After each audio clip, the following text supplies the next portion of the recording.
Hi there, I'm Matthew Herzberg, and this is the Myopia Mindset. And this episode of the podcast, Cary Herzberg and I are going to discuss some really cool things that have happened over the last 2 to 3 years in the myopia management industry. And the reason for this is that I personally believe that if you want to be successful in myopia management, you need to stay plugged in to everything that's happening in the industry. It's part of how you build your expertise.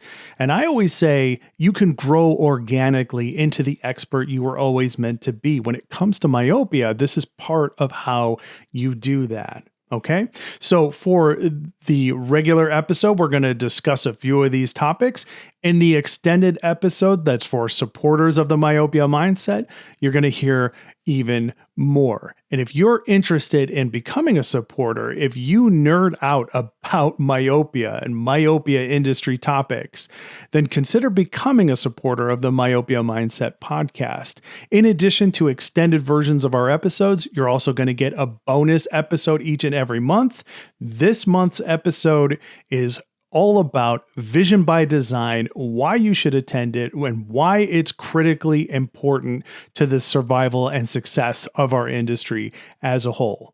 All right, so consider supporting myopiamindset.com. Thank you so much. Let's get to the episode.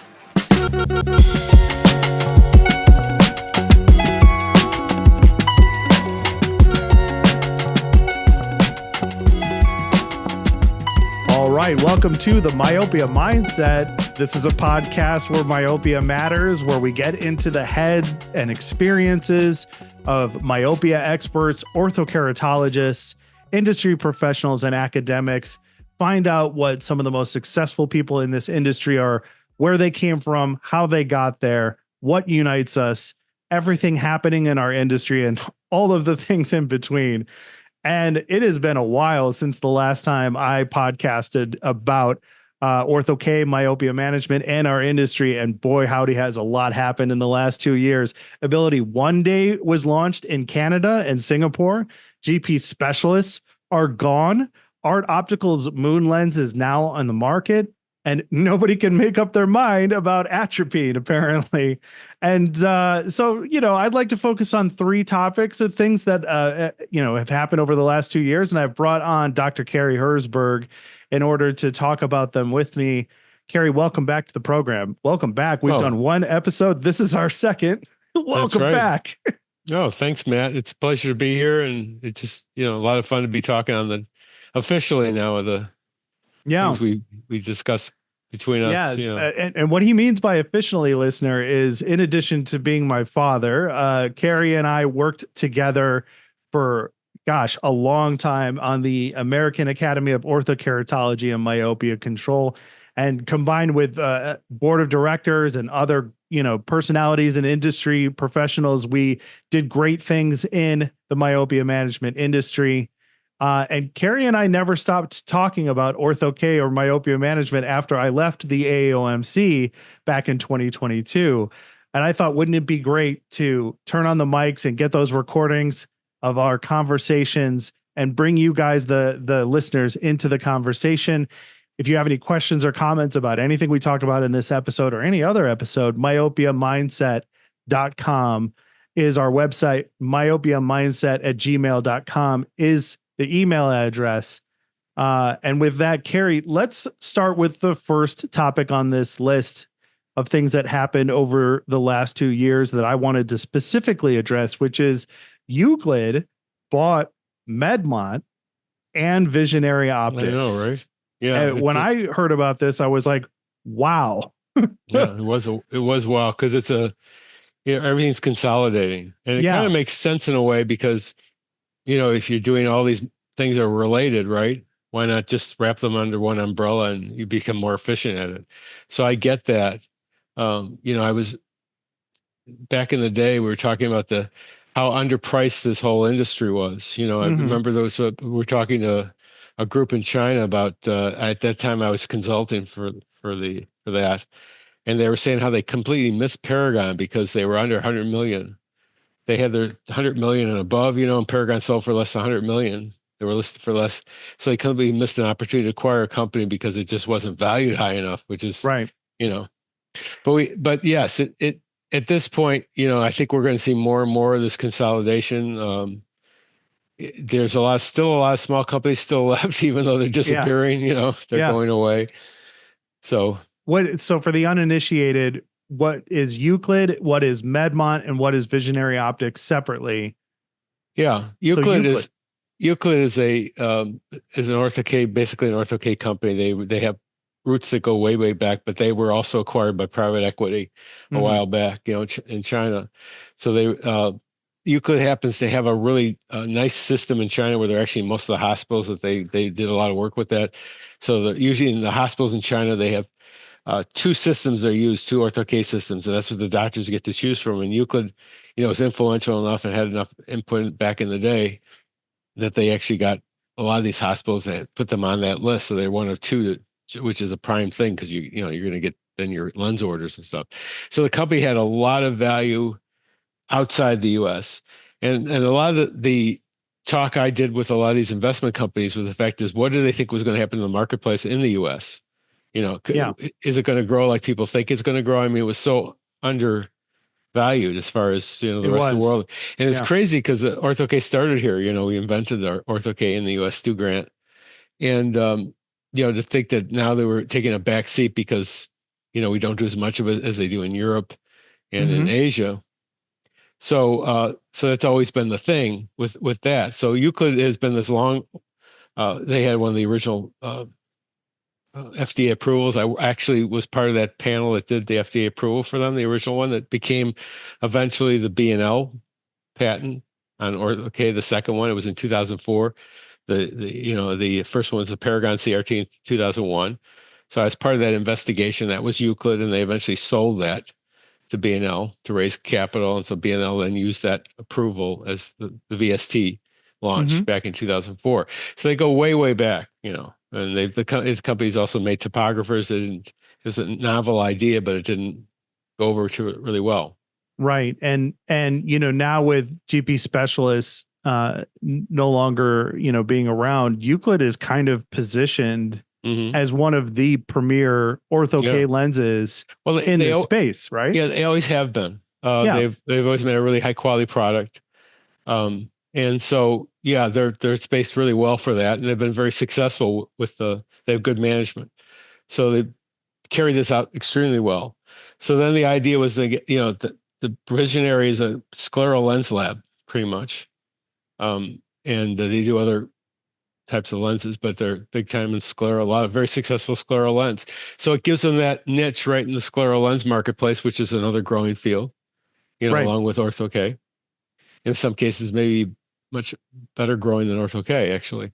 And then Medmont makes the topographers, one of the best topographers on the market. So how could you do wrong with that? Acquiring that is a good idea. So they used in both the Visionary, with the sclerals and with the ortho-K, and So what is, explain to me then, what is the advantage of a company that makes ortho-K lenses and then through Visionary makes scleral lenses? What's the advantage? And then picking up a topographer company in addition to that. You're going to visit. We've had discussions about what's going on with myopia. Is it going to grow or not? This is going to grow. I mean, people are going to need these products, because they're going to go into a practice and say, well, not only should you have our top of the line ortho-K product, but then you need to have the topographer to measure the corneas to take care of your patients. And then you need to look into the scleral, which is Visionary. It just fits in specialty. It's just all specialty care. Topography shouldn't be specialty care. It should be generally, everybody should have one, but it's been a slow uptake on that as well. So, my experiences as far as topographers is basically Oculus and Medmont. Those are the two big ones. Those are the big guns, right? Topcon. Also, of course, but huge. In my personal experience with Vision by Design, it was one of my goals to bring in Topcon big time into Vision by Design back when I ran that meeting. Right. The last meeting I worked on was 2019 before COVID. So that's why I preface like the big ones for me was Oculus and Medmont, because those are the ones I was used to working with. I have great relationships with multiple people at both companies They supported the AAOMC at major levels. Couldn't have been happier with the relationship that I had built over the years with them. Right.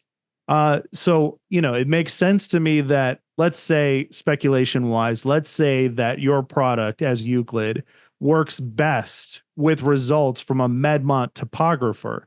Well, it makes sense to kind of shore up that go between, right? Like, in order to ensure that success. Well, and you're mentioning early on about the moon lens.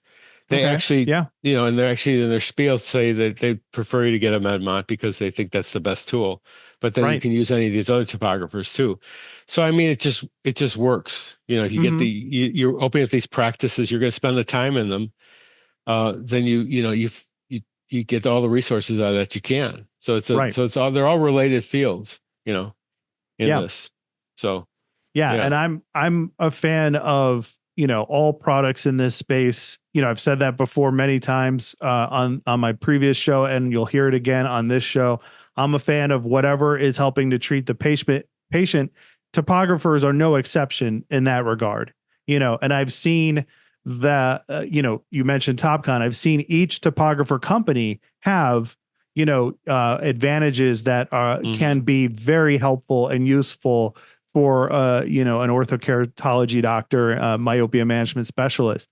So, it makes sense to me that if you want to, increase success and productivity in this space, why not start to bring these elements together? Oculus, one of the big news items back when I was with the AOMC and doing the other show, was when they bought Wave, and the same kind of thing, right? Like, Wave is an advanced, ortho-K design system, and you see a lot of success with. They use Pentacam.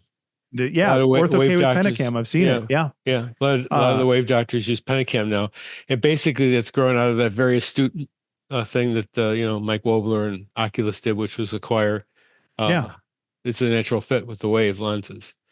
They got nothing. Like I said again, this industry has been so undervalued for so long. It's like it's almost a no-brainer. I mean, you're gonna get a good value out of it. And if you do the right kind of thing, you're growing it like you should, then this thing will all grow for you.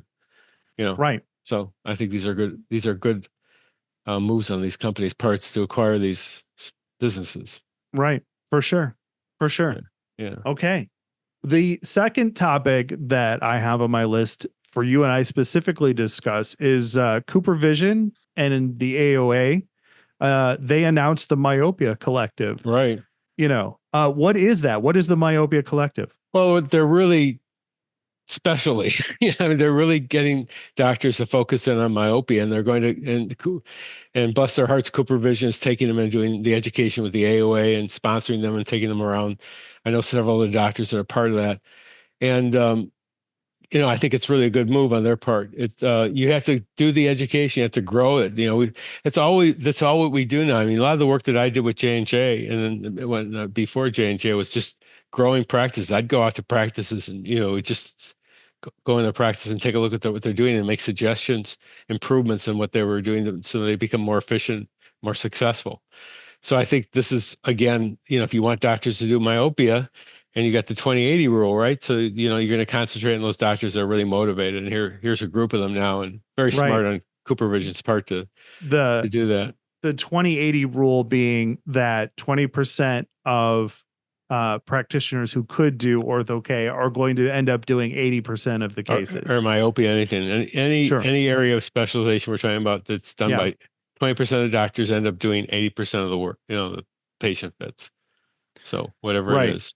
Right. And, I think it's interesting that CooperVision, because I was listening to, with the advent of me getting back into podcasting, I've also been listening to a lot more podcasts. I took a break for a while.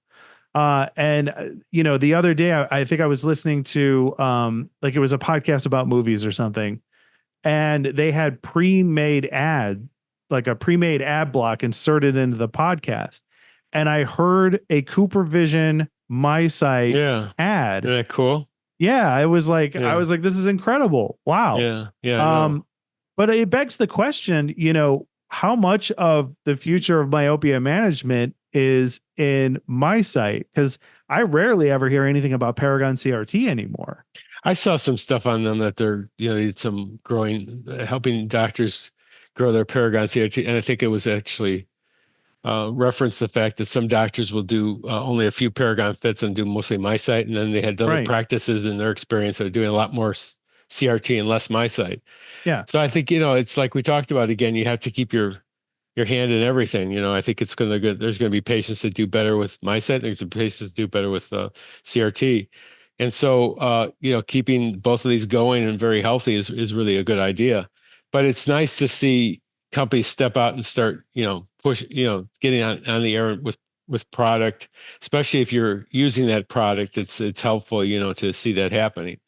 But you got to remember that in the end, the doctor still is there that's got to talk to the patient.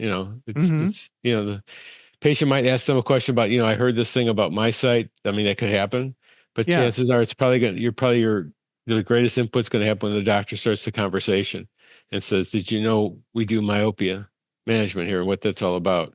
Yeah. I guess my point was that, and this is why I used the 2080 example specifically for orthokeratology, because I have heard about some, accounts still doing Paragon CRT. I'm not saying it's like going away or anything. It's just there's been such an influx in my site. And, I imagine that soon we're going to have like a Johnson & Johnson ability one day, like I mentioned in the rundown, like there's been a release in Canada and Singapore. So one can only imagine that the release for the United States is coming, right? And it makes me wonder if we're going to have a future where, because we've always said we wanted myopia management to become the status quo in, in optometry. And it makes me wonder if there's going to be a new status quo, which is the, MySite or one day, that's what everybody does. And in order to set yourself above and beyond the rest, you're going to have to do Ortho-K. And what do you think about that? Yeah, I just have live experience with this because we did J&J, we did a boot camp for the Canadian doctors down in Jacksonville recently. And they have spectacles, they have MySite, they have one day, and they have, overnight, ability overnight. And most of them are maintaining that ability overnight is still making up about 40% of their fits. Okay. So, and then the rest of it's being shared by MySite, equally well with spectacles usage. So I think it's holding up pretty well. There's ability overnight gives you that chance to have the software designed lens, which is nice because the doctor doesn't need that much upfront expertise to work with this. So I think those kinds of ideas are going to be very popular in the future. You mentioned Moon Lens is another one. It's very well done program. And, these kinds of things coming out are going to foster more and more fitting because, you don't need the doctor to, to have all this expert knowledge that he needs to have. They can actually use the software programs to do this. So, that I think this is the future. A lot of it's the future. And I think Ortho-K will maintain its presence. It's just too cool a thing to do. And it's very effective for controlling myopia. So, I mean, with children's lifestyle, I always felt like I wanted to give my kids the ultimate freedom, which is basically to mean not to have to wear anything during the day. Right. So they could do anything they wanted, if it was swimming or whatever activity they wanted to do, not to worry about having contacts on. So I think that always is going to be an attractive option. And the other thing is that with Ortho-K is that they keep the lenses at home. They don't have to worry about the kid taking them to school and what could happen there, And so I think that's got a lot of positives. Parents have more control. Right. So what can we expect out of the Myopia Collective? Like, what should we be expecting about the future with them? I think these are going to be I think these are going to be lecturers. And doctors are going to be very influential. The next generation of doctors are going to grow myopia, as far as the... Yeah. So I think they're going to be leadership quality. We desperately need, Yes. Yeah. At the AAOMC, as the executive director, for that organization, when I was with them, we tried to tackle these.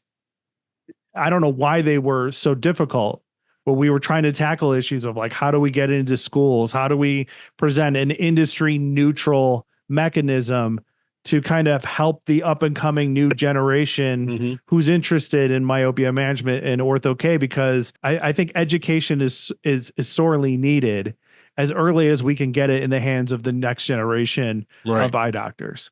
So I'm very excited to see what the Myopia Collective can do. It looks exciting. Yes, I'm very positive about that. All right, I got one more on the list of things that I specifically wanted to ask you about, which is AccuLens launched a scleral ortho-K design. What is this about? Yeah, the scleral ortho-K, I don't know if listeners are aware, but I had the original patent on scleral ortho-K. This was back in 2006. So I was actually fitting scleral lenses, back in the 90s. This is a macro lens at the time. And so, doctors would look at the lenses that my patients would be wearing. They said, what was this, out of the 30s? Because they saw the big lens. They didn't know what it was. So 2006, when I had the scleral ortho-K design, most doctors weren't even fitting sclerals. They were too intimidated by that, but I was fitting this advanced lens. Okay, so the AccuLens is not approved for overnight. It's a design that actually has got the ortho-K built into it, into the scleral platform, and it works pretty well. And the patient wears it during the day, and it corrects their vision like a scleral does. And then when they take the lenses off, then they can see, which is kind of cool too. So it does a little bit different than most sclerals. Being a scleral lens, it's very comfortable to wear during the day. And I can't speak for the company, but I would think the thought process would be design something, to get this thing approved for overnight wear. So eventually you can do, FDA approved overnight wear. We actually had the whole thing done with my design, but and we did a retrospective study, but nobody wanted to take the cost on. They couldn't see the marketplace. Now, today, there's a lot of off-label scleral ortho-K designs that are coming through, like platforms like Wave and other ones that actually design the sclerals off the platform, and then the patients wear them. Very successful lens design. Interesting. So, yeah. So that's it'll be easier to fit than maybe designing something like that, like a Wave lens. Yeah. But again, it's something that's going to be really comfortable and easy for the patient to wear, and then, like I said, it has its benefits. So. Right. And if it's approved for overnight, where are we talking about two different use cases then? You're either wearing it during the day or at night? Yeah. If it's approved for overnight, you can, you probably make more sense to wear the lens 6 to 8 hours at night and just fix your vision and then be done with it. Right. Gotcha. All right, that's it for this regular version of the Myopia Mindset podcast. Supporters get an extended full discussion about all of the topics and more that Cary and I discussed. And if that seems appealing to you, I would highly recommend becoming a supporter at myopiamindset.com. I know you're interested. You've made it this far in the podcast. You get a bonus episode each and every month. Our bonus episode for this month was about vision by design and why it is so critically important to the success of our industry. We talked about it for almost 2 hours. I think 6 minutes short of 2 hours. We talked about the history of it, like why it's valuable, where it's come from, and where it's going, because Cary and I were there from the very beginning. And I want you to know that the Myopia Mindset is very special to me. This is my main gig. It's my mission. It's what I'm passionate about. My goal with this podcast is to provide inspiration, education, motivation to get you fired up every episode about doing better in myopia management, becoming more successful, getting engaged in these topics, hearing from people who have been successful in this space. And if you believe in what I'm doing and you're interested in more, consider supporting us. Myopiamindset.com is where you do that. You click on the subscriber button. We got a Substack, and it's basically just the price of a cup of coffee each week. So if you enjoyed what you heard or saw thus far, and if Cary and I were in the car with you or washing dishes with you or walking the dog with you, and we were like, hey, would you buy us a cup of coffee just to continue the conversation? And you would, then please consider becoming a subscriber. Support the Myopia Mindset podcast. Thank you so much, and we'll see you at the next one.